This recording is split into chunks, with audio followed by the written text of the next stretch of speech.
20,000 करोड़ की कोई फैक्ट्री लगवा देते तो कितने लोगों की बेरोजगारी दूर हो जाती। 20,000 करोड़ में अस्पताल बनवा देते तो कितने लोगों की जान बचती। लेकिन महान भारत देश के प्रधानमंत्री श्री नरेंद्र दामोदर दास मोदी जी अपने लिए राष्ट्रपति भवन के ठीक सामने 15 एकड़ मतलब 24 बीघा जमीन पर अपने लिए महल बनवा रहे हैं। नई संसद भी बनवा रहे हैं, मंत्रियों के लिए नए नए दफ्तर भी बन रहे हैं, राष्ट्रपति के लिए नया घर भी बन रहा है, उपराष्ट्रपति के लिए भी नया घर बन रहा है।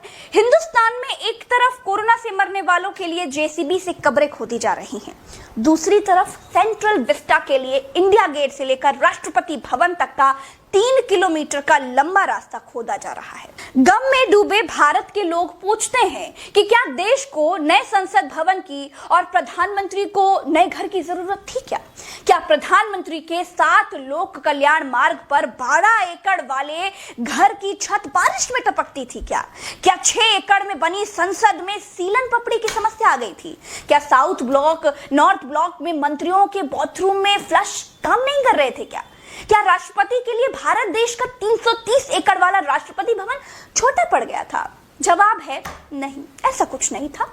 हिंदुस्तान के प्रधानमंत्री को लगा कि इमारतें पुरानी हैं और वो हमेशा नए भारत की बात करते हैं, इसीलिए लेबर मिस्त्री लगवाकर अपने लिए नया घर बनवा रहे हैं। दुनिया क्या सोचेगी कि प्रधानमंत्री देशवासियों के लिए प्रधानमंत्री आवास योजना चलाते रह गए और अपने लिए एक महल नहीं बनवा पाए। कहते हैं कि देश की ही तरह पुरानी संसद और दूसरी इमारतों को म्यूजियम बना दिया जाएगा। हिंदुस्तान में जब हम दूसरों का इतिहास पढ़ते हैं तो पता चलता है कि शाहजहां ने जामा मस्जिद बनवाई, अकबर ने आगरे का किला बनवाया, बुलंद दरवाजा बनवाया, शाहजहां ने ताजमहल बनवाया, बाबर ने मस्जिदें बनवाई। तो हिंदुस्तान के हृदय सम्राट के नाम भी कुछ इमारतें तो होनी चाहिए थी ना।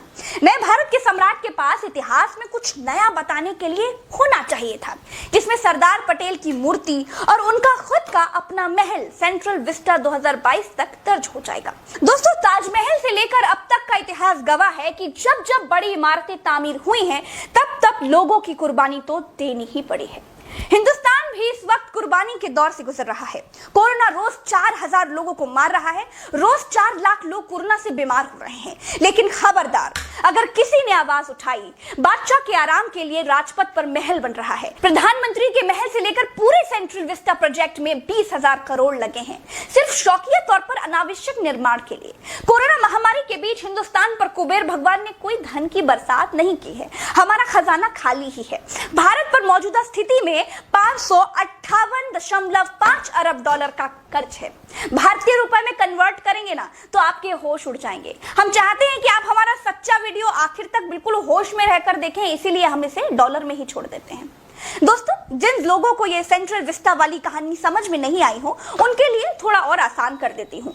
ये वो तस्वीर है जो आप देख रहे हैं, इसमें आपको इंडिया गेट दिखाई दे रहा होगा, बीच में एक रोड दिखाई दे रही होगी। ये रोड संसद भवन के बगल में राष्ट्रपति भवन पर जाकर खत्म होती है। ये पूरे 3 किलोमीटर लंबी रोड है। इस रोड को राजपथ कहते हैं। इसी पर 26 जनवरी के दिन परेड निकलती है। जो रोड के अगल बगल हरी जमीन दिख रही है ना, इस पर बैठकर लोग परेड देखने आते हैं। लेकिन अब राजपथ के 3 किलोमीटर के इस एरिया में, जिसे सेंट्रल विस्टा कहते हैं, सड़क के किनारे मोदी समेत उनके मंत्रियों के सहयोगियों के घर, दफ्तर और नई संसद बनेगी। दूसरी तस्वीर देखिए, सड़क के किनारे भयानक तरीके से खुदाई चल रही है। मोदी जी का नया भारत दिल्ली में बनाया जा रहा है। नए भारत का मतलब तो आपको समझ में आ ही गया होगा। नए भारत का मतलब है भारत के प्रधानमंत्री का 24 बीघे का नया लग्जरी आलीशान घर। जिस मौजूदा स्थिति वाली दिल्ली को आप अभी देखते हैं, उस नई दिल्ली को दिसंबर 1911 में अंग्रेजों के शासनकाल में किंग जॉर्ज पंचम ने बनवाया था। हुआ ये था कि पंचम कलकत्ता से राजधानी दिल्ली ट्रांसफर करके लाए थे। उसके बाद राजपथ के आसपास के क्षेत्र में गोल वाली संसद, साउथ ब्लॉक, नॉर्थ ब्लॉक वगैरह बनवाया था। और जिस इंजीनियर को काम दिया था उसका नाम एडविन लुटियंस कहा गया। इसीलिए आपको नई दिल्ली को कभी कभी आप लोगों ने लुटियंस दिल्ली कहते हुए भी सुना होगा।